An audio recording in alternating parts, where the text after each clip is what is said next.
Admittedly, I don't play this game as much as I used to. To be honest, this was a bit of a nostalgia buy for me. I have fond memories of picking this game up as an 18-year-old around 6 o'clock at night and playing the license test well into 7 a.m. the next day, where I was almost late for work. I had a blast with Gran Turismo 2 and Gran Turismo 3 as well. I did not pick up another game until Gran Turismo 5, and that was near the end of its life cycle in the PS3.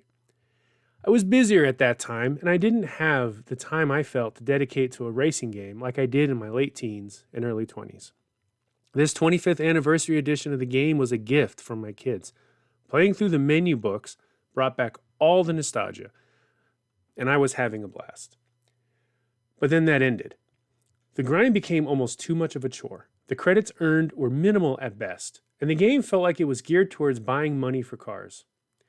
Creative tuners found cars that can earn maximum credits per hour, and each time it gets nerfed out. Whether you agree with the tunes or not isn't the issue.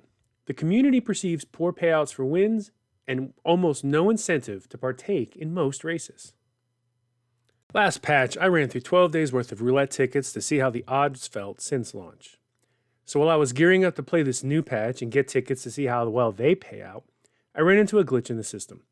Regardless of the race I play, the game crashes on the credit rewards and miles driven screen, forcing me to exit the game entirely. Polyphony can take the time to keep the Tomahawk X from being ran in the Tokyo Speedway, but cannot ensure that the game functions correctly. This is a critical failure when you want to run a game as a service.